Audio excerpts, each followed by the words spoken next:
that's just how it go. Nigga, we been trapping hella traffic on this road. Catching all these flights above the clouds, I'm in my zone. It's death before the sign, and niggas sticking to that code. Cause that's just how it go. Nigga, we been trapping hella traffic on this road. Mama praying for us, that's the only life we know. Trying to pave the way, I seen too many of us go. But that's just how it go. Since I left the crib, my nigga, I've been on the road. Shit, I earn my spot by being hungry, staying low. And I call my brothers daily, seen too many of us go. All we ask is trust, you violate, you gotta go. We toast to every accomplishment. No, my accomplices were legends, they acknowledged it. Divine intervention, help me thrive from hood politics. Nothing on me counterfeit, money or my model shit. And my emotions never show, I always bottle shit. Knew who I was and had to be and where I was trying to get. With all this muscle on my line, I ain't gotta lift. Without rap, I'm doing fine, so I ain't gotta spit. Hard to be humble when your head's above the clouds. Yo, this is your boy Armel, live and direct from China. You're now listening to DNC Radio. Make sure you like, subscribe. My boy's doing big things out here, man, so make sure you follow his journey and tap in. Armel once again, DNC Radio. I'm out. What's going on, everybody? It's your boy D from DNC Digital, back with another episode of DNC Radio. What you just heard was Above the Clouds from Armel. He's an old buddy of mine, so it's going to be a fun interview. Old buddy of mine. He's done a lot of things with his life. He's done basketball and he coaches basketball. Not only that, he did that song that you just heard, and I'm loving it. And I'm excited to see what he has in store for the future and how he came about doing this music and his basketball career. So it's Armel. You guys got to look for him on Instagram and Facebook, and we're going to talk to him for a while, also known as Cyril Mpacko. What's going on, buddy? How you been? I'm good, cuz. How's everything with you, D? Everything's good, man. Thank you so much. What's cool about this interview, and it still bugs me out, now everybody knows that, different parts of the world have different time zones. But the thing is, you are past that. You are 12 hours ahead of me, so you're tomorrow right now.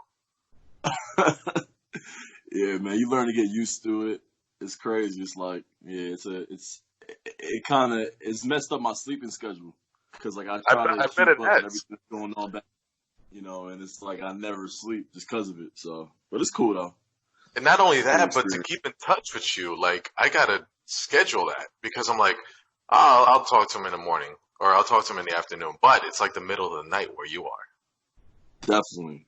But 9 times out of 10, if you hit me, I might, give you a prompt response because I'm usually up. So you're always a busy man, making sure you got your hands out there and doing different projects, and that's what we're going to be talking about in this interview. I'm really excited to talk about it. So, elephant in the room. Yep. You are living in China. Yes, indeed. And now that everybody's heard that, their first thought is what's going on around the world right now. This is world news, and it's I don't know the technical term, but everybody's talking about the coronavirus. I personally do not pay too much attention to it because I feel like it's a super flu, and that's not to disrespect the amount of attention some people are giving it, or the amount of panic some people are doing, or the amount of fear that's in some people. I don't mean to downplay any of that. I just personally feel like it's a super flu. We don't know how it comes about. We don't know the cure, so precautions are being taken. NFL has now, the NBA has now suspended their season, and in turn, the G League has suspended its season. The NHL suspended its season. NASCAR, I think, their next race is going to be played in an empty park. Even professional wrestling, they're taking it to smaller venues, and they might even, I don't know if you heard this, they might even cancel WrestleMania or postpone it to like June because it's going to be in the Tampa area. So you're at ground zero, as some people will call it. What's the general population feeling out there, and what are your personal feelings on this news? For one, ground zero will be Wuhan, which is like Hubei province. So it's about like 1,800 miles away from where I'm at. I'm like southern China, so I'm kind of far enough away from it. In my city, there were only about 53 cases out of about 8 million in population. And last time I checked a couple days ago, all but one case were cured. So we're probably set to resume normal, schedules and get back to our normal schedules probably within the next week or two, in my city at least. The general consensus feeling, I would say, from the population, both foreign and local, I think the government here has done a great job of suspending everything. Obviously, the economy took a major hit, but everything was put on shutdown, even in cities that had very low cases. So, for example, anytime I leave my house, say to go get groceries or just try to get a little bit of fresh air, there's temperature checks everywhere, and I can't even be allowed to come back even to my own house unless they clear my temperature and I'm cool. So that's that's something that I feel was done very well. I know obviously in the States, a lot of people didn't really take it as seriously as maybe it's turned out to be. I know for one, I wasn't really taking it as seriously as well because for me, it was I do these things naturally, washing my hands and keeping hand sanitizer on me. I've just been somebody who does that religiously, and I try to stay out of harm's way as much as I can. But, like I said, man, I'm definitely praying for everybody who's involved directly and indirectly. For us, we haven't been working since January 19th, and it looks like I probably won't go back to work until April. So it's been a crazy situation, definitely more mentally than physically, I would say for me. But I think the preventative measures that were taken here were very hands-on and very initial and proactive, definitely. And luckily, I feel the cases are declining at a good rate, and hopefully, the rest of the world can follow suit and be on the same page as well. How do you feel? How do you feel about the media coverage? Because when you're telling me that 50 some odd cases, everybody got better. I mean, I didn't know that. And how do you feel about the media only talking about the cases that were hit and not talking about the ones that were healed, the ones that are back at work, the ones that are back at home with their family? I mean, like I said, I can only speak from the perspective of being in a city that wasn't as impacted from it. Definitely, if I was in Wuhan, it would be a totally different scenario. I probably wouldn't even be in China right now if I was there. The media coverage, personally, I feel like information is always skewed.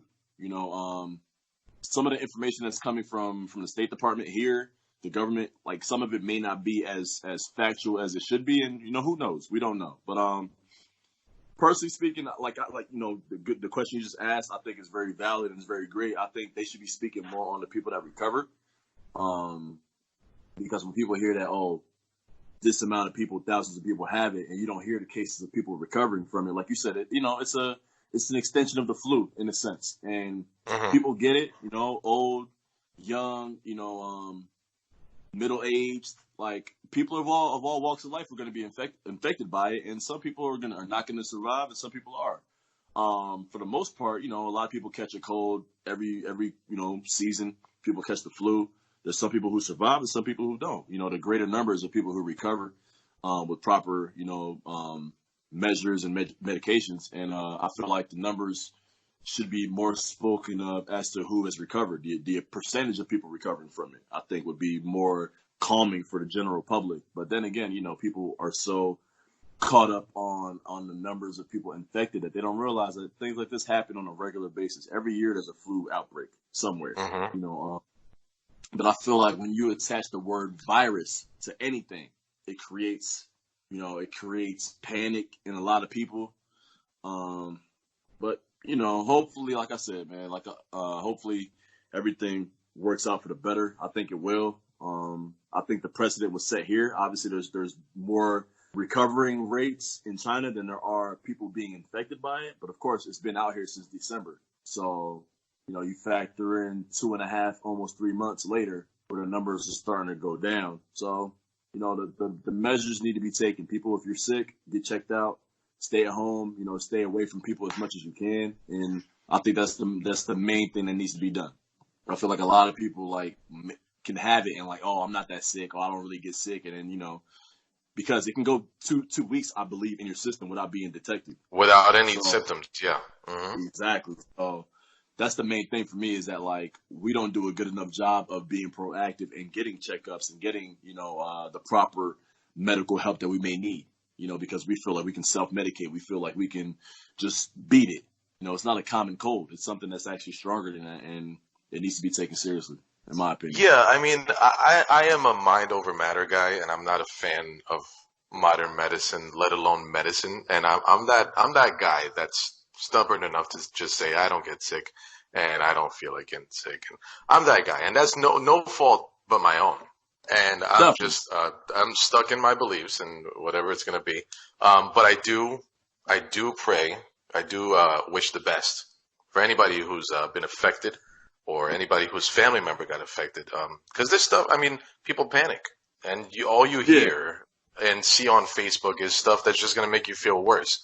I feel like if you leave the TV on long enough on the news, blood will start seeping out of your TV. That's how I feel about the media. That the only things that they want to put is something that's just going to make you panic, something to make you feel sad. They don't talk about, they don't talk about the one kid who lost a leg and now he's competing in the Olympics. They don't talk about the one kid who's the first to go to his college and now he's a doctor.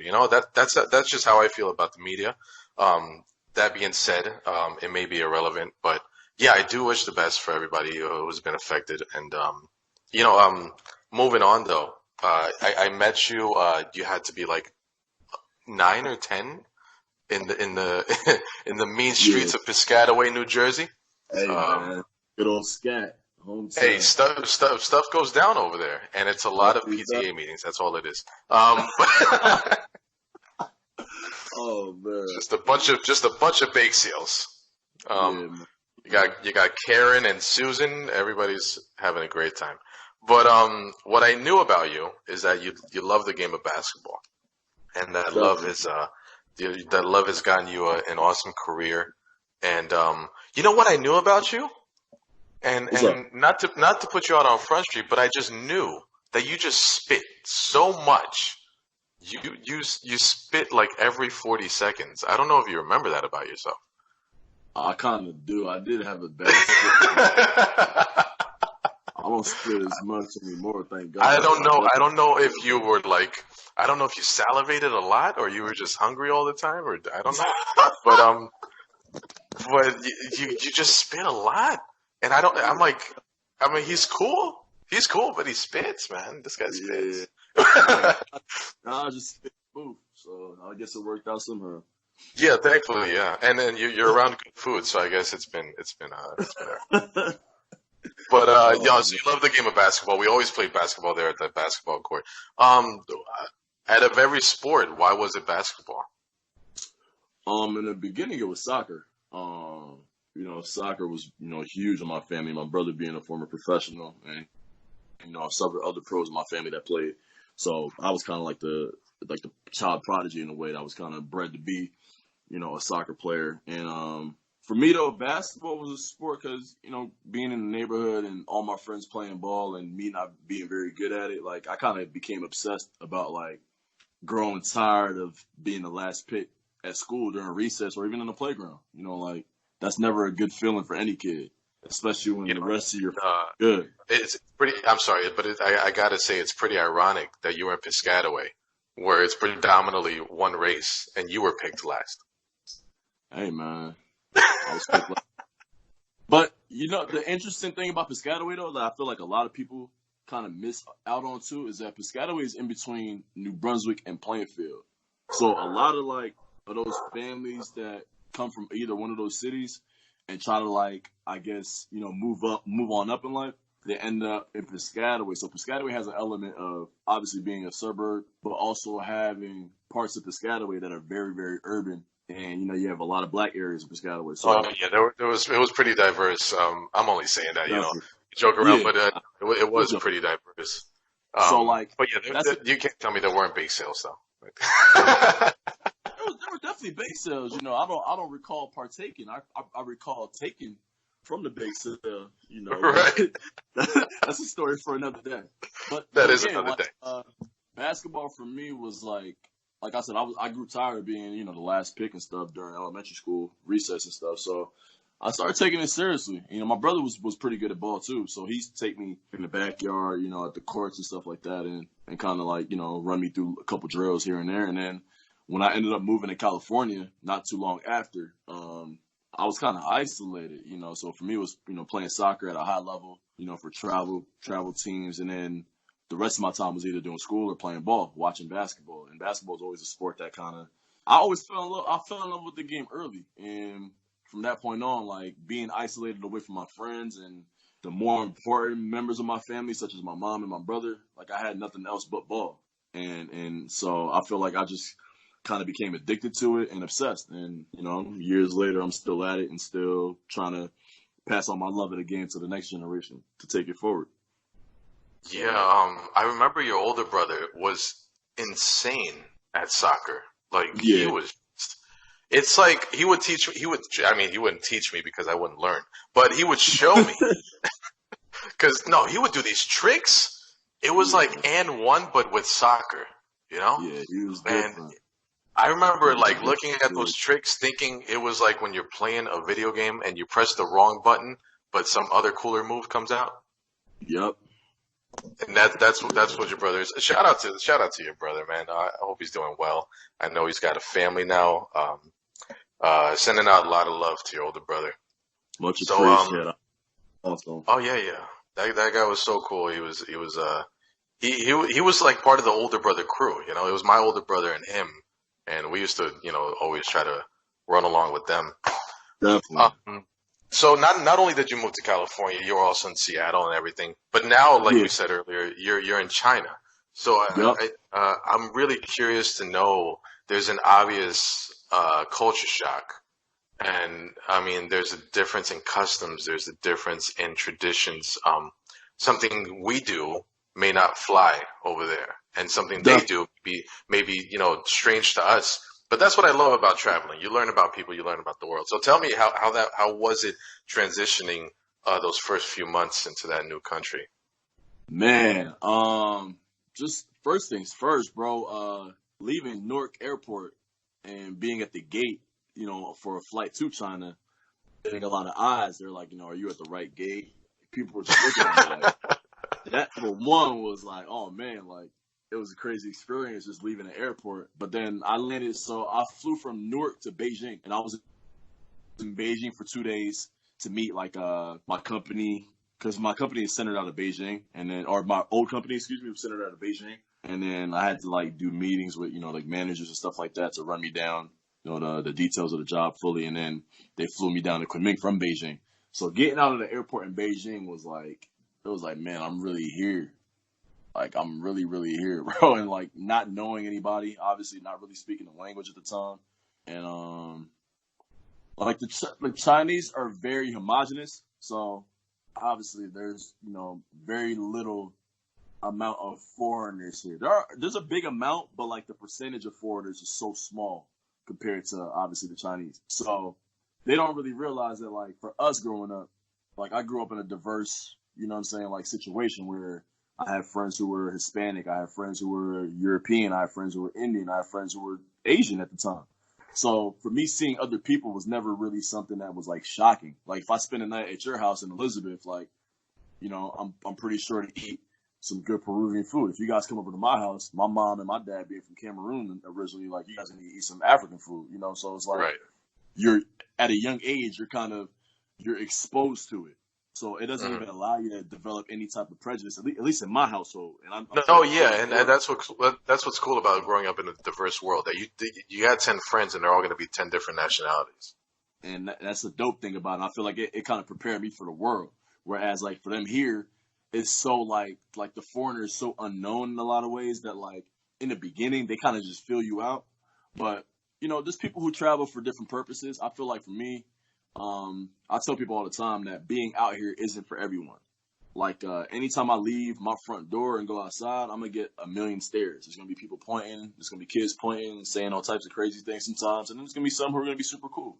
So if you're strong in the mind, like you said earlier, mind over matter is something I definitely live by. I'm with you on that 100%, bro. And I think it'll help you in the long run because once they kind of fill you out and sense that you're a genuine individual, they're a very welcoming people. Like, I must say that to the fullest. Like, I've been blessed to have some amazing interactions with people despite the language barriers who have treated me like family and treated me like, brother, cousin, whatever it may be. Like, they treated me very well, and it's helped me along my journey to still be here, almost 3 years later and still going. So, but the initial reaction, bro, man, I can't even put it into words, honestly, just how much of a shock it was, because it's like everything that you ever knew prior to that just gets thrown out the window overnight, pretty much. Like, I'm on a flight, my mind frame is so based on my experiences in America growing up, and then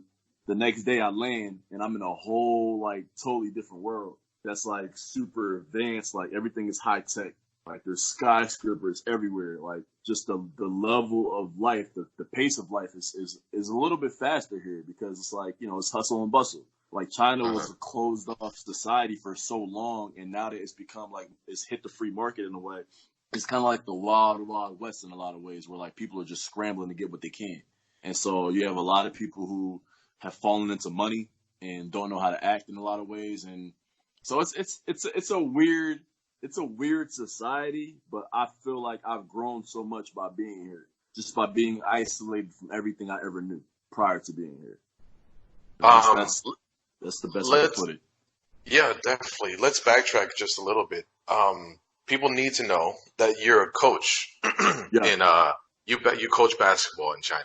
So I do want to backtrack just a little bit. I want to know how that came about. So you're playing basketball here in the States, and I'm guessing somebody scouted you. How did this come about, and how did your mother feel about this big move? Oh man, I remember this day like it was yesterday. So I was training kids in Jersey too, coaching AAU, which is like, high level travel basketball for kids. Kids play against the top kids in their state, and then potentially the top kids in other states and other regions of the country. So AAU basketball is definitely a big thing. So all the NBA players that you watch, they've known each other since middle school days by playing AAU, because they played against each other at national circuits and stuff like that. So if you want to be a high level player in any aspect of basketball, you have to play AAU at some point. So I was coaching AAU, training kids privately, and then obviously also playing in a lot of, semi-pro men's leagues and stuff like that. But I had, just being an individual that I was raised to be, I made a few connections, and one of my dear friends at the time, shout out to Mo, he played in the NBA for 5 years. And I remember April 20th, 2017, I'll never forget this day. We had spoken to each other, just to catch up, see how he was doing. He hit me up. So we hang up, and he calls me back maybe 3 minutes later. So initially I'm thinking, okay, he called me back on accident. So typically, if somebody calls you back, I probably wouldn't pick up. But something told me just pick up. So I pick up, and he asked me, he was like, yo, bro, what are you doing right now in terms of work? And I told him, I was like, I'm working. I'm still coaching, I'm training. He was like, would you be able to go to China, as soon as possible? So I'm thinking, okay, maybe go out there for a week, 2 weeks. So I'm like, yeah, why? He's like, yeah, go out there for a year. I'm like, a year? He's like, yeah, man. He was like, there's an opportunity to go coach out there. He was like, I already referred you. They're expecting your call. Call this number as soon as we hang up, and you got the job pretty much. So I'm looking at my phone like, is this a joke? Like, seriously, I'm like, it's a joke? So at the time, I was with my brother or whatever, so I go upstairs, knock on his door, and I tell him, I was like, yo, bro, one of my guys who play in the league just told me about this China situation. Matter of fact, let me backtrack, my bad. So I called the number, and guy at the end of the phone picks up. He happened to be a former NBA general manager. I'm not going to say which team, but he was a former NBA general manager who was running this program out here in China, where they have a company that pretty much they fly coaches out to China in different cities, and you pretty much sign a 1-year contract, year to year, and you're training kids. So he picks up. He's like, hey, Cyril. He's like, hey, I've heard so much about you. Are you ready to move to China? And I'm like, yeah, I wouldn't have called if I wasn't ready. You know what I mean? So he's like, okay, cool. He's like, all right, shoot me over your resume at this email, and I'll get back to you within a day or two. So shoot over my resume, whatever. I go upstairs and tell my brother. I asked him, what he thinks. My brother's like, man, take it. What do you mean? What do you think? So I'm like, all right, cool. So at the time, my mom was still, she was finishing up her second bout with breast cancer. And pretty much like at the time, I was, really? yeah. I'm So, sorry, I didn't know that. I'm sorry. nah, you good, bro. You good. A lot of people I kind of filled people in, and I kind of, kept it under wraps as well. But I was pretty much like the one taking my mom to her appointments and all of that, because after chemo, she's too weak to drive home, so I was pretty much be the one doing it. So I think she had like three chemo sessions left at the time when I got this call. So I was kind of torn. I didn't tell my mom about it until I think 2 days later, when the contract finally came back through my email. I got the contract. I had signed it already, and then I called my mom. I'm like, all right, Ma, I got something to tell you. She's like, what? And my mom is very snarky, like she's very sarcastic, just like I am. So like that's why I feel like we're so close. We're so alike in a lot of ways. So I tell her, I'm like, there's a possibility I might be moving to China. And my mom was like, yeah, right. Like she just automatically like shot it down. So I broke it down to her, and she was like, oh, you're serious? And I'm like, yeah. And I'm like, the only way I wouldn't go is if you need me to stay here, because obviously, you're still doing your thing. And I was pretty much the main one taking her to the hospital. And my mom was like, there's no way you're staying here. This opportunity is valid. You're going. I'll be fine. As soon as I heard that from her, like it kind of just put all this stuff into motion. Yeah, put everything into motion, but also like it kind of put my mind at ease as well, because like that was the main thing I was playing on my mind, was like I'm gonna be thousands of miles away, and my mom is like she's not fully out in the wind from this from this cancer. I don't want to be selfish and go while she still needs me, So once she told me that I'll be fine, and my brother was like, nah, we'll take care of Mom, she'll be good. That kind of put everything in motion, like you said, and then it was to go from there. So April 20th is definitely a day that I would never forget. I'll remember that day till I'm out of here. So, brothers always have a big relationship, and I feel like mothers with their sons always have, like, it's the same as a father to a daughter. I can say that my relationship with my daughter is something that's, you can't take down, and it's something so strong. But in turn, I can also say that. What's that? I see it daily. I commend you on that relationship too, because I see it daily, and you're doing great things with your daughter. I may not voice it as much, but it's definitely noticed, bro. So keep it up. I appreciate that, man. That means a lot. But in turn, I can also say that my relationship with my mother, especially the last couple of years, it's gotten stronger than it was. And so I'm curious to know, you were worried about your mom, and you respected your brother's judgment on this huge decision, So when they gave you that pat on the back and they're saying, hey, we're okay, you go do that, what did that mean to you?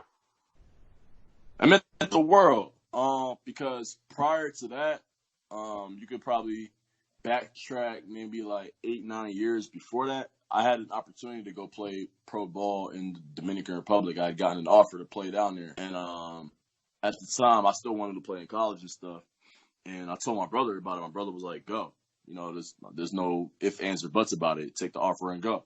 My mom was like, your eligibility, college, and all this other stuff. And then, the college situation ended up not working out to the fullest for me. But I ended up listening to my mom and not going. And I feel like I regretted it for a little bit, like not taking the opportunity. Because you think at the time you're playing, you're in peak shape, you're hooping every day, that opportunities like that are going to arise on a regular basis. And sometimes opportunities come and they go, and they never come back again. So, obviously, I don't know why I was so prepared mentally this time around, but maybe, obviously it comes with age and just experience in other situations.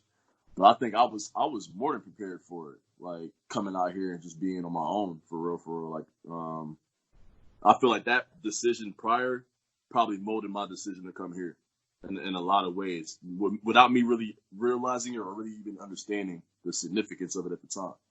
So, but getting a pat on the back, from my mom and my brother, it definitely meant the world, because, throughout my life, they've been the two constant. My dad and I, we're cool. We have a decent relationship, I would say, but it's kind of like, it's hot and it's cold sometimes. Not as consistent now as I'd like it to be, but I accept it for what it is, and it is what it is. I pray for him and hope he's doing well, and vice versa. But my mom and my brother have been kind of like the two main vessels to really gauge my decisions and also, base my life around as well, trying to, make sure I please them.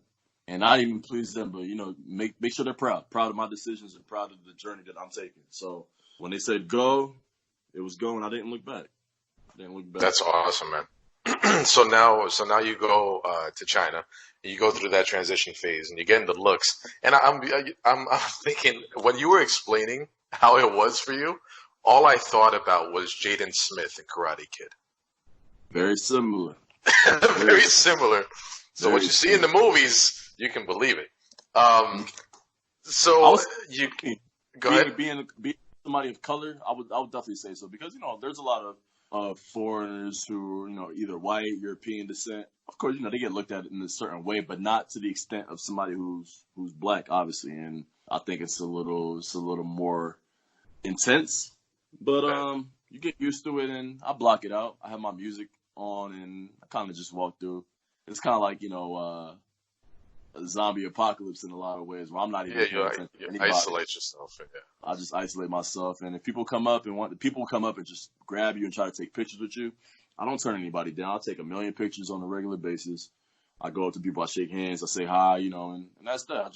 I go out of my way sometimes to just break the ice, because I feel like the stare in a lot of ways they're not even malicious. It's just more so like they don't know how to even approach you. Wow, he's black. Yeah, that's the biggest thing that, like, because I have coworkers and even friends who are Chinese, and they tell me all the time that it's not even a matter of them like even feeling a type of way. It's just that they don't know. Like, in some ways, you're not even human to them. You know what I'm saying? So it's like, for me, it's like, I'm used to being the outsider. I played soccer growing up, and on teams where I was the only black kid going to tournaments and being the only black kid. Most of my black friends didn't play soccer, so I'm not like, it doesn't affect me in a way. Yeah. But I try to do my best to break the ice, because sometimes that's all they want. They stare, and then when you come up to them, you see them like just melt. Oh, hey, like, so it's like, okay, cool, I get it. But for me, it's like, don't be shy. Like, come up and say hi. Like, I'm a regular kid. I'm not any different. But it's just funny to see, like, even like the main people that kind of look at you funny, like the older people. Oh, I bet. That's got to be it. And then they just give you fruit. Fruit, veggies, invite you to eat, tell you to drink water.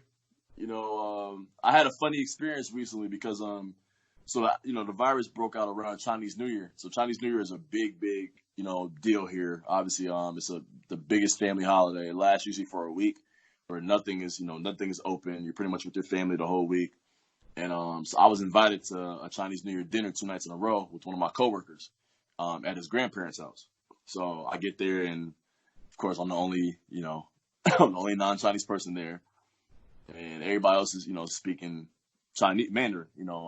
My coworker, he speaks English. He grew up in Vancouver, so he's kind of translating for his grandparents, and his grandma and his granddad are like, "Oh, we're so happy to have you. You're welcome to the family. You're our son." Yada yada. So his grandma the whole time was like, "Oh, make sure you're drinking a lot of water." She was just like, it's kind of like funny how like she's really treating me like her grandson, and it was very welcoming and warming, And they told him like, "Oh, C's so polite, we love him so much, and he's welcome here anytime." So it's kind of like, I feel like I'm carrying the burden of a lot of people, because I know the way I carry myself could set it up for anybody who comes here on behalf of me, on my account, to be treated with the love and respect that they do me, because of how I carry myself. If I was out here acting like a nut and just, acting entitled, then they feel like that's the way it is. They will feel like that's the way. But a lot of people already have made up, perceptions, and people make up conclusions of you already without even, knowing you. So, case in point, like I flew my mom out here last summer, and my mom had the time of her life, and like people that like are cool with me, they treated my mom like their mom. So she was like, man, like she was really touched by just how she was welcomed here and how she was treated while she was here. She never could expect it in a million years, to be that way. But also is a big attribute of, how she raised me and my brother, and just to be personable and to be respectful of culture and customs. Yeah. So, it's like I said, the world it's a quote that the what's that? Go ahead. No, my bad, bro. I was just saying that the world is so small, and we kind of like, the world is huge and it's small at the same time because we all have the same, like a lot of us have the same passions, regardless of our ethnic backgrounds. We like the same things. We're brought up in the same kind of respects. Like you said, you're very close to your mom. I'm extremely close to my mom. We both have an affinity of family and love for family. A good relationship with our big brothers. Like, nothing is new under the sun. It's just, people kind of put these divides on us through color, which shouldn't even be in place. Just embrace different cultures. And you're a testament of that because of who you are and where you are. So you took the coaching job. What were the looks on the kids' faces when you started coaching them? It's funny because kids can be funny, kids can be annoying at times, but for the most part, I love my kids. I've always loved kids and having the luxury of being around my two nephews and a lot of other kids that I've coached throughout my time. I'm a big kid at heart, so I feel like these kids sense that, and the only difference is obviously the color of the coach. So in the beginning, they'll come up to me and like rub my skin and smell it and all types of goofy stuff. Let me see if this comes up. This guy felt like some ash or something. It's like, oh, he's not chocolate. Like, oh, no, I'm not. Like, so it's like certain things that I feel like would annoy somebody else greatly, I just glance over, and I think these kids sense, they sense your love for them and they sense your knowledge of the game, and then that's that. So was there a language barrier when you were trying to teach them stuff, or is basketball a universal language? That's a tough one. Luckily, I've had translators, so pretty much I teach my course in English, and my translator kind of breaks it down for them in Chinese. There's some kids that speak good enough English that you can actually have a conversation with them, but I have hundreds of kids, and out of that hundreds, maybe 30, 40 or so can really have a conversation with you. So our translators, do a great job actually of obviously, relaying the message that I want to get across and making sure our classes go well. So that's probably the biggest thing. And I also have Chinese assistant coaches as well who I kind of dictate the drills to, and they kind of cover the drills, and I pretty much go around and supervise, and make sure the kids are doing what I want them to do. And if they need me to be hands-on and take over a drill, then by any means I'll hop on and do it. But it's been, it was cool. It's only things that like you mentioned at the start of the conversation, how much that you've known me of being like a basketball junkie, and it's kind of hard to be that way and these kids to not have the same type of background and passion for the game that you have. So they don't take it as seriously as I do. And I kind of got over myself in a lot of ways early on. Was like, for these kids, it's just a time to come and have fun and experience something different. Nine out of 10 of these kids are not going to be playing basketball in a year or two's time. So as long as you can create an environment where they learn something, get a little discipline, and, spend some time with you, then that's that. So in the beginning, I was very frustrated because you see kids just make the same mistake week in and week out, and it's like it doesn't bother them not one bit. Whereas like for me, like I want these kids to be better. I want them to get better. I want them to learn. But for some of these kids, it's like, okay, cool. I'm coming to play basketball and be trained by, a black person, and that's that. There's not really anything more than that. Kind of like the 1992 Olympics when some of the players in other countries, they didn't even care if they lost by 87 points. One guy was guarding Michael Jordan, and he told his teammate, take a picture of me. I'm guarding Michael Jordan. So, it's similar to that, for sure. So it was kind of difficult in the beginning because I wanted to come home within 4 months. And it had nothing to do with life here, but it was more so with like the job aspect of it, where it was like you felt like maybe because those kids weren't getting those drills down, you felt like maybe you weren't doing your job. That in a way, but also the fact is that like the people, because I'm with a different company now than the one that initially brought me out here, but like the people from my old company at the time, like I felt like for people who never played basketball to kind of dictate my drills and my level of expertise in basketball was kind of disingenuous to me personally.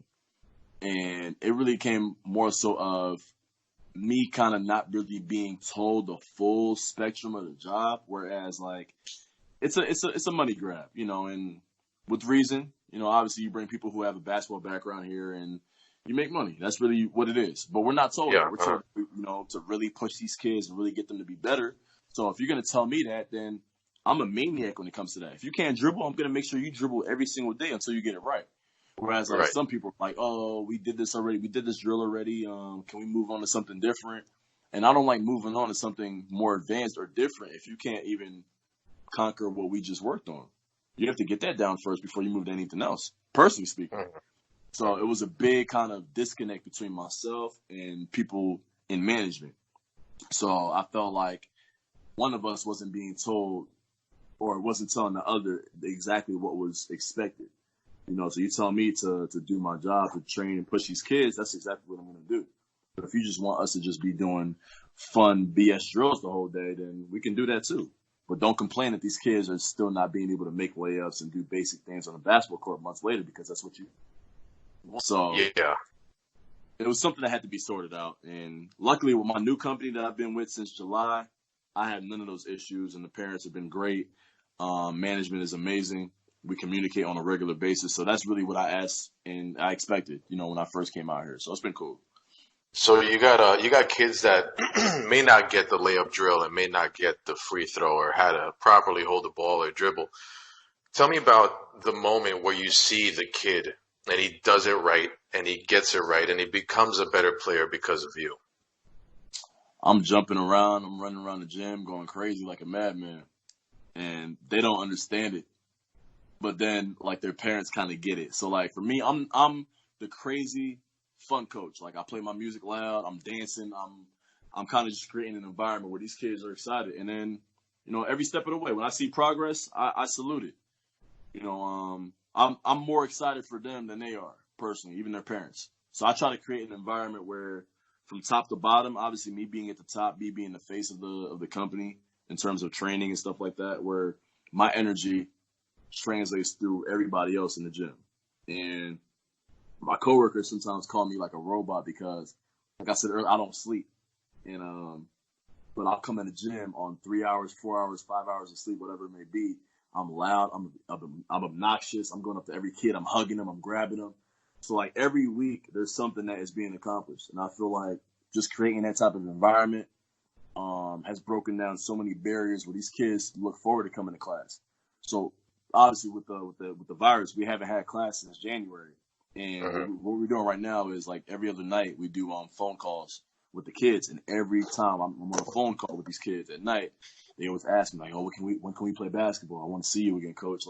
So those comments and those conversations right there mean the world because you don't really realize in the moment the type of impact that you're having on kids. And I don't really look at it, but I'm really having an impact on kids who come from a totally different background than the one I grew up in. So, for them to genuinely have love for you, kids, parents, making Christmas presents for you and bringing you food and just the little things that really, for them, it may not mean much, but for me, it's it means the world because we're breaking down a barrier a superficial barrier at that, one that is created by us and we're breaking it down each interaction, so when I see a kid, just a little accomplishment, I'm obnoxious to the point where they get excited and then it kind of just infuses them to do more and to be better. And I also do a homework series where I do some home videos for these kids and I send them out and then they practice on their own and send the videos back. So these kids get excited anytime they get a new video from Coach C. And it kind of just creates an environment where, like I said, even if these kids don't play basketball in a year's time or 2 years' time, at least there can be you know what? I played ball, I learned from this guy, and it instilled in me a passion to be something, to do something better. I can remember every coach that I had growing up that inspired me to be good. And I still have, for the most part, some good relationships with a lot of them. Whereas, now they're yo, we're proud of you. We always knew that you would do great things. But now, a lot of lessons I may have learned from them, I incorporated in my own lessons. And I'm passing it on to a new generation. And personally speaking, my mindset and my goal, my kids, is not necessarily to have these kids really become professionals or whatever. If they do, cool. But I know that the kids that come out of my lineage or some of my peers who are here doing a good job as well, I have some friends here too, that they're going to the discipline that they got, the things that they learned through basketball, they're going to pass that along to their kids as well. And then the next generation of kids out here in China are going to be more worldly and more connected to the ideology of hard work and that you can do more than one thing. Because a lot of kids here, there's a cool quote. I'm sorry to interrupt. But I want to say it before I forget. There's a cool quote that I always love to talk about. It says, when you're teaching your kid, you're already teaching your grandkid, because that kid's going to grow up and he's going to say, hey, let me tell you something, or let me show you something my coach showed me when I was 15. Let me tell you something that my dad told me when I was 7. It's already going to be passed along. And that's one thing in life and mostly in sports that I'm always fascinated about. And I get a different answer every time. The person who trained you, the person who you looked up to, the person who taught you everything that you do know in the sport or in life, you're always going to look at them. No matter who they are, you're going to shut up when they listen, Always. Look at Coach Pop. By traditional standards, just a grumpy old man, right? Yep. But you look at Tim Duncan, you look at Tony Parker, Kawhi Leonard, even when he was under him. These are guys that also, by traditional standards, different walks of life, in a street fight could probably whoop Pop's ass. But they shut up and they cried when his wife passed away. And so I want you to tell me what is that psychologically, the dynamic between student and teacher, that no matter where they're from, no matter what they look like, the people who taught you, why is it that you shut up when they talk and you tuck your tail between your legs when they, get after you about something? And how do you feel about being that person now for the next generation? I think it's a matter of approach. I think because as kids and young adults, we can definitely feel someone's, we can feel how genuine a person is with their approach. If somebody comes to you with a level of respect, but you can also tell there's a lot of love behind their words, I think you're gonna gravitate to that at any time. Like, I've had some terrible coaches that, for me, like, I didn't really respect, whether in middle school or even in high school. But the ones that, approached me in a level of, like, with a level of respect and just, that they know what they're talking about. I think that's the main thing as well, too. Because even at the NBA level, it's very rare that you have a coach who was a great, great player, become a great coach. It's very rare. And but most of those coaches that, have legacy careers, obviously you mentioned Coach Popovich, there's Phil Jackson, there's Pat Riley, those couple names that I can just go off the top of my head that I kind of feel like are in the pantheon of great coaches personally. They weren't necessarily great players. Pat Riley might be the best player out of that group, obviously having a great career at Kentucky and then being a Laker for a long time. Phil Jackson won a couple of rings with the Knicks, but he wasn't the marquee player. I think it's just the level of respect and that they command, for one, when they walk into a room, and also the level of respect that they give their guys as well. Obviously, my approach with my kids is, I always respect somebody who can do what they're showing you. So with my kids, they can't ever question that, oh, Coach C can't do any of the things that he's teaching us, because I get on the court and I will make an example of you if you need me to do it. But just a level of respect. I think your approach, how you address kids. I don't ever demean any of my kids. I talk to them like they're a peer. And obviously, my young ones, they love it. The ones who are a little older, they love it as well, because they're going to get pushed. And they can feel that I really take my job seriously. And there's not a day that I go into the gym and I half-ass it, excuse my language. I try to just give them 110% anytime I'm in the gym. I can be tired, I can be, grumpy, in a different type of mood. But once I'm on that court, all my other emotions go away. And I make sure that the kids understand that it's a privilege to be on the court. It's a privilege to play. And they understand that, there's only one way. There's no shortcuts in basketball. You have to work as hard as you do.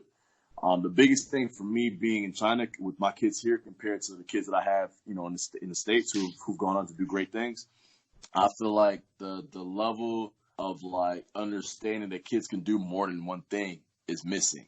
a lot of parents are so one track minded with school, education, that they lose sight of everything else. And sometimes, like, it's great to be obviously it's important to be a great student. That's the main thing that kids need to take advantage of and handle when it comes to school. But they can still be a great student and be a great athlete at the same time. Like, those two things can exist in the same world. And I feel like a lot of parents here feel like, oh, if they spend more time in basketball or whatever it may be, then they're going to lose sight of what they need to be doing in school. And they don't understand, like, even with my background, like being a good athlete, in school, both my parents got PhDs. So the level of like expectations at home were more so for school than they were for sports. My dad played pro back in the 70s, but he's an educator first. My mom is an educator. So, like, I couldn't come home with any type of grades and expect to play my sport. I had to handle my business in the classroom first.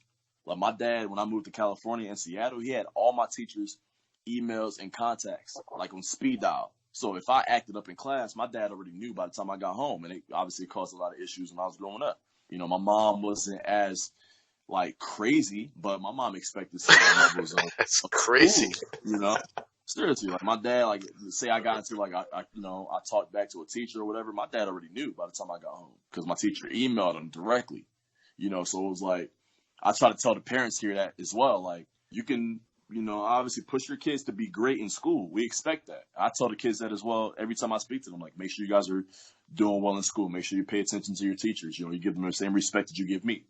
But you can also take a break away from that and also, use sports as an escape. Use sports as something to kind of help you put your mind back at ease. And I think that's something that is missing in this culture. And I'm trying to incorporate it with my training because they realize that, okay, cool, here's a guy who is obviously good at his craft, but he also makes sure to reiterate the importance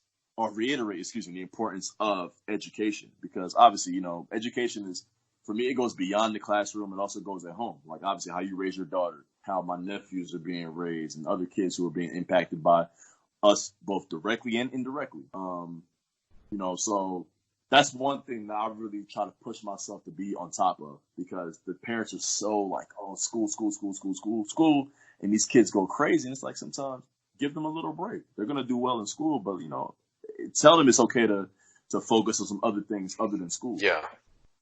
So everybody, when they aspire to be something, they have one person that they try to emulate. They have one person that's the reason they started doing this, or the kind of person they want to be. I have I have aspirations of being, kind of like this interviewer or that interviewer. I take pride in my interviews, and I enjoy doing them. And so you are, you have a basketball career. You're coaching basketball, and we're going to get to your music. I've been meaning to do that, but the basketball conversation is so cool. I just want to let it flow. So, January 26th, news that I still can't, believe, Kobe Bryant passed away, in a helicopter crash, and it's, even saying that out loud, it's just still crazy to talk about. Just real quick, how did that impact you, and who was he for you growing up? It impacted me greatly in a lot of ways. Personally speaking, obviously, I feel like our generation grew up with Kobe. You've seen a kid who kind of challenged the status quo. The journey before that was going to college, 2 to 3 years, 4 years, if need be, and getting to the league. So you have this brash kid who bet on himself, who was super duper confident, goes to the league and he struggles, and people kind of like praying that he failed in a lot of ways. Other players, coaches, like, see, that's why you need to go to college. And then ultimately the kid goes from that, low to the highest of highs by being probably, one of the, for me, he's top 3 ever, personally speaking. So I think just having supreme confidence in oneself. I remember, like, going into my senior year of high school, going into a new school and having nothing but basketball. I didn't have any friends. Like, my focus was being the best basketball player I could be. And I remember some of my teammates calling me Kobe, and I kind of took it as like a negative. I looked at it in a negative light at that time. because for me, like the word Kobe was like it meant like more like being selfish, but I realized it quickly that some people are built differently. Like for me, it was nothing for me to wake up at 5:30 in the morning before school, go get my shots up, and then go to school and then kind of work out again after practice, after games. I'm at the court again working out. That You was for did. me. You woke up at 5:30 to shoot around the basketball, and then went to the Yeah, gym after school. go home, shower, go to school, and then we have I need practice after another. I school. need another 2 hours.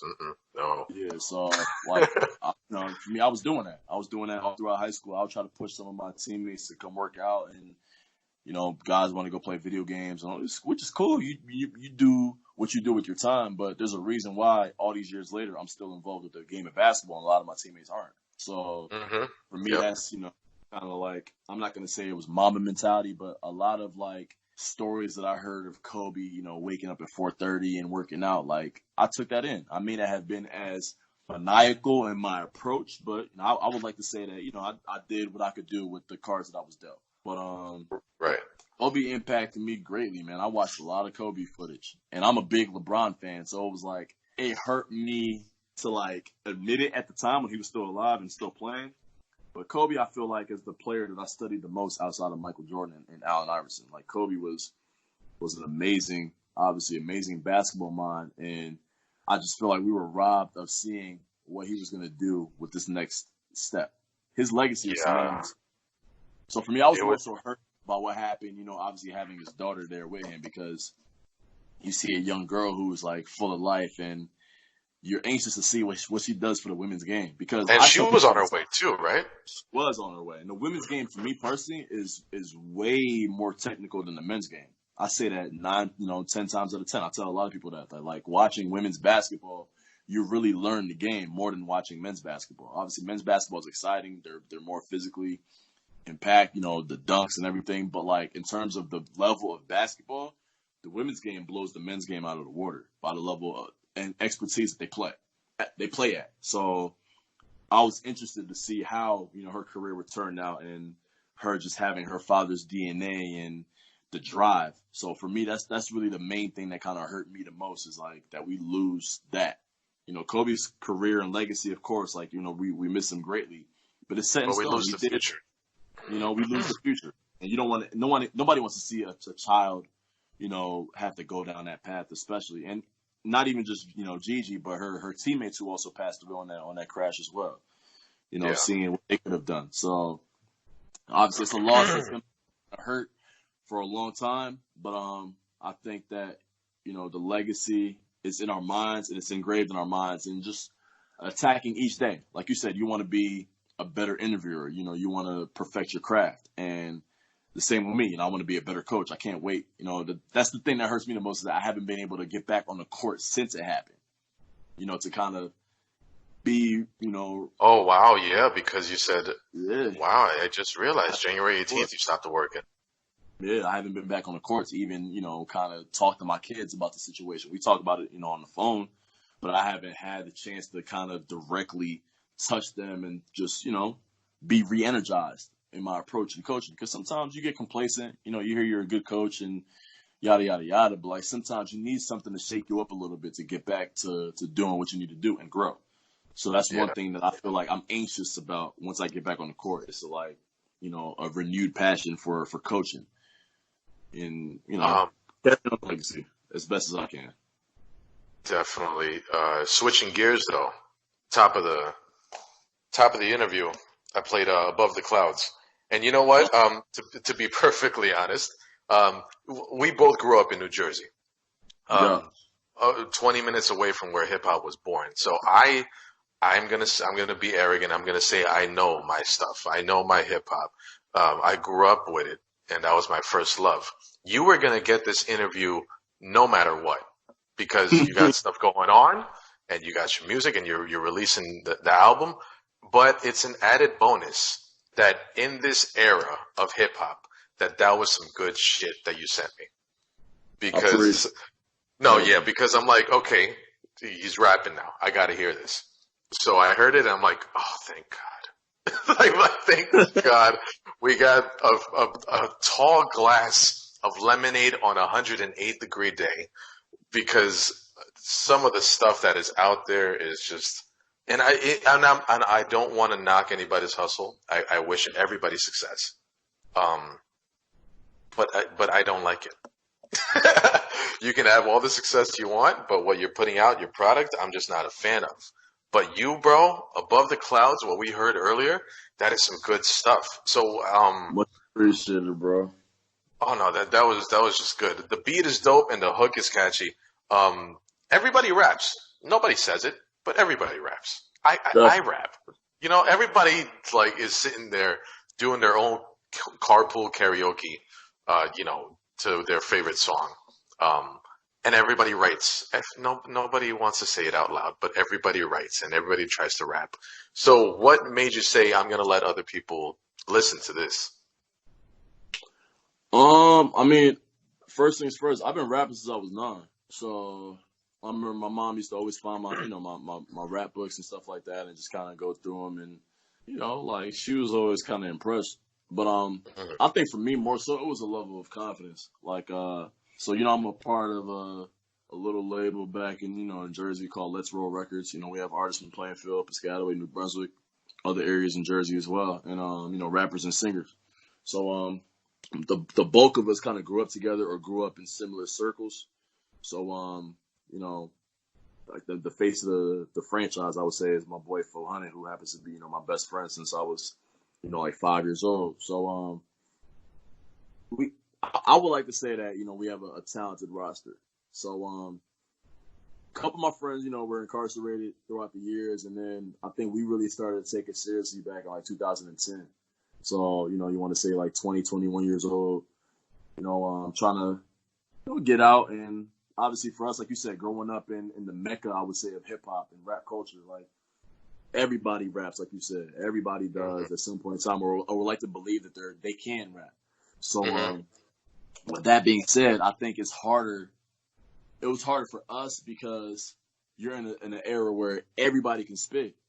But, I learned fairly on quickly that, being good at rap is just the tip of the iceberg. It's really what you do outside of it. And, are you going to market yourself? Are you going to be humble enough to take criticism? Are you going to be able to go out there and try to touch the people and just get your stuff out there? So, through the years, I struggled with that journey because I would always write, and I'm always writing, and my mind's always moving at 1,000 miles a minute. And, I was always I'm a perfectionist in a lot of ways when it comes to my music. So other people may like it, and for me, it's like, oh man, like it's not good enough. So I would just hoard songs. There's a bunch of songs on my phone, my emails from years ago that people were like, yo, why didn't you ever put it out? But for me, it's like, oh, it wasn't good enough. And moving to China, I was working on a project prior to me moving out here. And then when I got out here, I'm like, man, like I'm not gonna have a studio, like all this stuff is gonna be on hold. So what am I gonna do?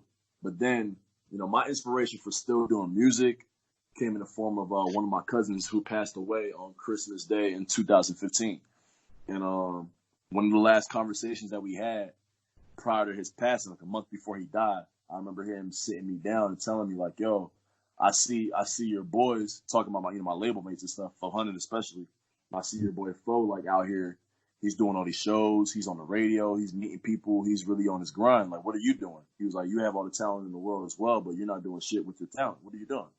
So then a month later, he passed away. And that kind of put me in a funk that, like, I kind of got out of, but obviously it's propelled me in a lot of ways. And I remember telling myself that, even if I never rap again, I'll at least put out a project in his honor. So my first solo project came out on Christmas Day, 2018. And Wow. that was See the World. That was my first solo project.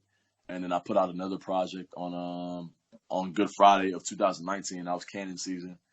And then I have another album that's out with one of my boys here. It's kind of like an Afrobeat rap fusion album in memory of his mother. And then we also have a label album that we put out in September. So I have over the last year and a half, there's 4 albums that I've been a part of. So this next album though that's coming out that Above the Clouds is on.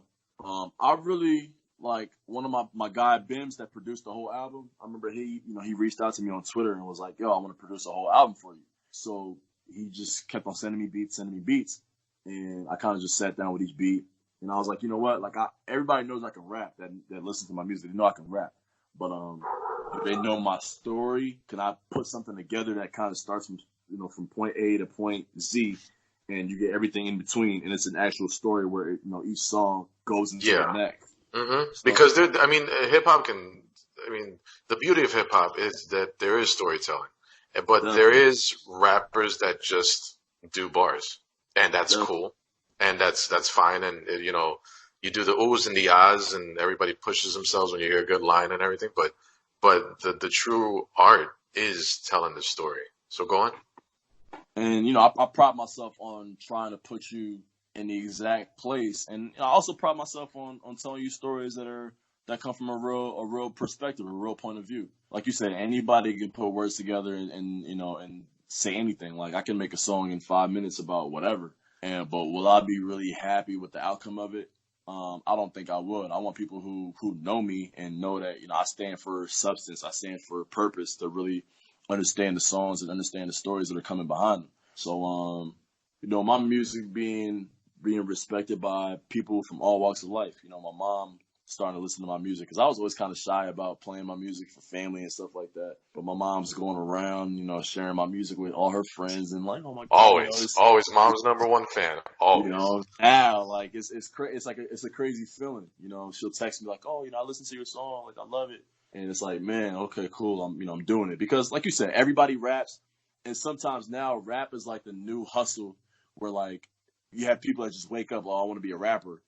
Like, for me, it's like I've been rapping for the better part of 20 years, like really trying to tell stories through music. I've been a fan of rap since I was 2-3 years old. I can remember my mom getting me MC Hammer, CDs when I was little, like super little, dancing to him in the living room at 3 years old, and reciting all his lyrics. Like, I was really inspired by that from that age. Tupac at an early age, Bone Thugs and Harmony. Like, I can go on about my level of rap knowledge. The same with you, coming from where we come from, like, we have no choice but to be involved in it. If you're at home watching videos or listening to it at home, you go outside, like, you're going to hear it at some point in time. So it's no way that you can get around it, unless you just try to wrap yourself in a bubble and stay away from society. Like, you're going to hear rap at any given point.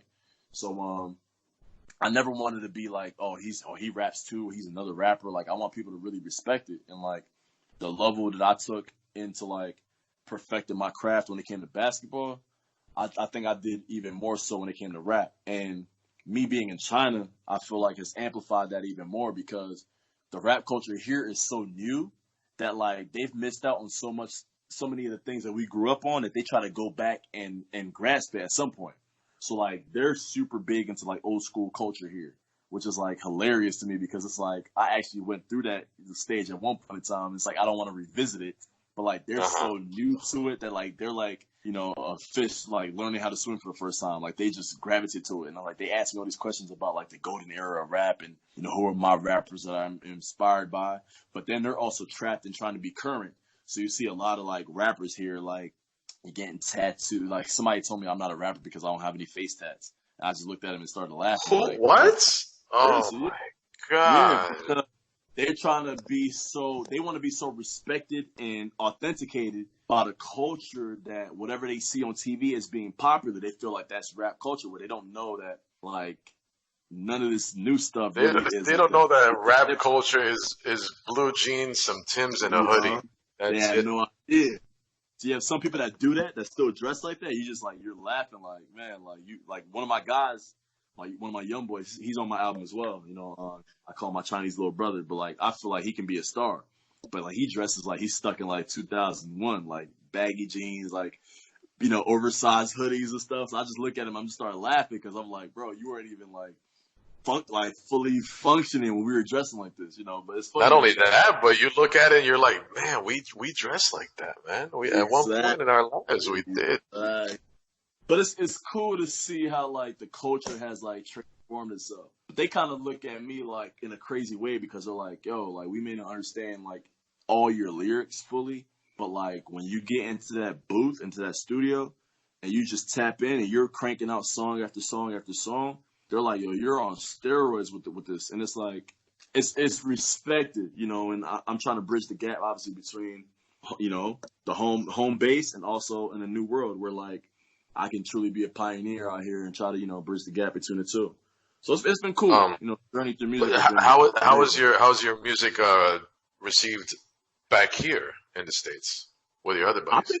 I think it's received greatly because, people that know me, know that it's coming from a real place. They respect my artistry and my craft. My main thing, something that I touched on earlier, is that I didn't really know how to market and promote myself. I felt like if the music is good, it'll just get out there. Whereas, like, you really got to be hands-on. Like, the rapping is the easy part. The hard part comes with the promotion. Like, you can do an interview every single day, but if you don't put it out, like, who's going to see or respect your craft? Or who's going to acknowledge that, Dee is a great interviewer? Like, you are putting out content. Content is king. And that's something that, like, I struggled with because, like you said earlier, me being a fellow, like, peer in the game, I would like to say, I don't want to shit on anybody who's out here making a living from rap. I respect anybody who's doing it. But sometimes you get frustrated by hearing the repetitiveness, like, in the same cadences, the same songs pretty much over and over again. You get tired of it. And I always prided myself on being original, and doing something that nobody else is doing. That's why, like, for me, I'm still rapping my way. I can rap that way as well. I can, I can do that in my sleep. But will I be happy putting out a whole project with that? No, I wouldn't. So I think it frustrates a lot of people who feel like they're true fans of the art. They're true pioneers of the art. And I feel like sometimes we got to get out of our own shell and our own way sometimes and just realize that the game has changed. It has, and it's evolved, and I understand that. But I'm that old guy now. I'm that old guy that says, it wasn't like it was back then in my day. We are, but the thing is too is that these kids didn't grow up on what we grew up on. I remember I watch a lot of interviews, I listen to a lot of podcasts, and try to stay on top and try to learn something new every day. And I listen to a lot of these artists' journeys because people have different reasons for why they do what they do. And a lot of them, like, weren't inspired by the people that you and I were inspired by. And it shows. And obviously the artistry and music is a new lick. Back in the day, people, sold drugs or did all other types of things. And now it's transitioned to this. It's an easy lick. It's a legal hustle. And like you said earlier, you can't knock anybody doing it. But obviously you respect the game enough to just, you like what you like. And you grew up on a certain level of rap, the same with me. And I like what I like. But it's kind of hard to try to navigate it, and I feel like a lot of people back home, even in my age bracket, are kind of being, called on to the new stuff. But it feels good when people, the reaction that you gave to my music, like, that's the reaction I get 9 times out of 10 from everybody. Like, oh, dang, it's really refreshing to hear you spitting like that. It's original. Some people who never heard me rap before, they're like, oh, I didn't know you could rap like that. And then obviously people who have listened to me from day one, they know what it is. So I think with this album, I'm definitely trying new approaches to really just be on top of my game in terms of promotion and just getting it out there. Because the music itself won't get out there. You have to put in the work. What can people expect from Above the Clouds? Oh, man. I mean, Above the Clouds is it's one of my favorite records on First Class Flights. I think First Class Flights is going to show people the journey and also show people where I'm headed. I think that's the main thing of it. Like, I've been asked about the meaning of the album name. Like, I feel like when we're young, and you fly, like, everyone wants to fly first class, but rarely will most people ever fly first class in their life. So it's just a level of, I feel like it's a mentality. It's more of a social aspect and not necessarily, I've flown first class. So it's not like, I'm not trying to throw it in anybody's face. I'm just trying to have people elevate their level of thinking. And to want more. Damn, that's deep. Okay. Pretty much. So, like, even with the features that I've had, I handpicked a lot of the features that I put on the album. It's a lot of my peers that I respect, their artistry and their craft as well throughout the years. And I'm thankful for each feature that was on the album. And, I just think, it's a mentality, it's a level of thinking that the world is missing right now. I feel like me being somebody who's kind of done everything that I said I was going to do to some extent. And also obviously in my music as well, I'm a leading example. And the best way that I can show you is by is by, obviously painting the picture, but also not just talking about it, but being about it, and every day, every time I go out, my approach, the way I talk, the way I try to interact with people, I think I'm thinking on a higher plateau. And high level thinking is not, we think about it too much as being materialistic in a lot of ways. I think our conversations need to start at a certain base point where we expect more from each other.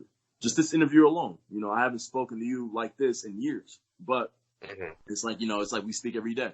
And I think that's, it was like we picked up right where we left off, and that's, I feel like in this day and age, people get so like caught up in like things that really don't matter. Like if I don't hear from you every day, it's not from a point of like I don't really rock with you. It's just that I'm busy trying to build my life, and I would expect the same from you. But since people don't really have passions anymore, and they're so tapped into what everybody else is doing that they lose sight of what they need to be doing. So for me, my social media activity now is more so like, okay, I'm in a different culture. I'm doing different things. I'm just trying to inspire somebody else who may be stuck in a rut. I've had plenty of people message me like, yo, you've inspired me by just doing what you did. But I'm not doing anything special. I'm just in a different culture doing it. I was coaching and I was rapping in Jersey. I'm coaching and I'm rapping in China. That's all it really is. But it looks crazy because I'm going to different places. One week I may be in Thailand. I could be in Malaysia. I can be in Indonesia. I can be in Vietnam. Like I've been to these places and it's real, but I'm doing the same exact things that I was doing my whole life up to this point. But it's just in a different environment. So sometimes I feel like we get so caught up in worrying about what somebody else is doing rather than just handling our handle. You woke up one day and was like, you know what? I'm gonna put this content out, and if people support it, they support it. If they don't, they don't. But it's not going to stop you from doing what you're passionate about. And that inspires me because I was somebody who had a whole bunch of content, but I was so worried about how other people would receive it that I never put it out. And it stagnated me mentally and physically for years because I was so worried about, what they think. Whereas, what? Every song may not be for everybody. I have songs of myself that I don't like listening to. I don't listen to my own music all the time. I skip some of my songs. But other people like some songs of mine that, like, it's interesting because those are the main songs. And I'm like, and when my album comes on, I skip it. But other people, like, it means something to them. So that's the meaning of the album, is just to kind of inspire the next person and just, continue to elevate mentally and, so reach it's not a first class flight in the physical form, but you want them to mentally take first class and get to their destination. Get there. Damn, man, that's so dope. I'm so happy for you, bro, and I'm so glad you're doing good. I was so happy that we reconnected from those days in Piscataway, bro. Back in 97, 96, 98. Can't remember, but it's just long as time ago. Also coming up to Elizabeth all the time and, staying at your house and all that and building a relationship with you guys. It was cool. It kind of, in retrospect, it molded a lot of things that, I'm kind of doing now. So I'm highly thankful that we reconnected, bro, and that you reached out to me to do this interview. It means a lot, man. I'm highly honored to be on your platform. I'm just glad that you decided to do it, man. It was a pleasure to have you here. Let everybody know where they can find you on social media. On social media, I'm on Twitter, Instagram, Facebook. Instagram, C_Armel. So that's CEE_ARMEL. That's Instagram. I believe Twitter, it's Armel straight. And then on Facebook, you can find me as Cyril Mpacko. That's my full name. So Armel, Cyril Mpacko, making moves on the court and on the wax. Make sure you guys check out First Class Flights. That was Above the Clouds that you guys heard at the beginning. And he's doing big things that I'm very happy for. I'm very proud of the kid. This is Dee. Make sure you follow me on Twitter and Instagram at DNC Digital. And make sure you hit this with a like, comment, subscribe. Do what you got to do. I try my best to give you guys the best interviews I can. I take a lot of pride in the questions that I ask. And it's all for you lovely, lovely listeners and viewers. So make sure you guys comment, subscribe, and like. Follow me, DNC Digital. This is Dee, and I'm out.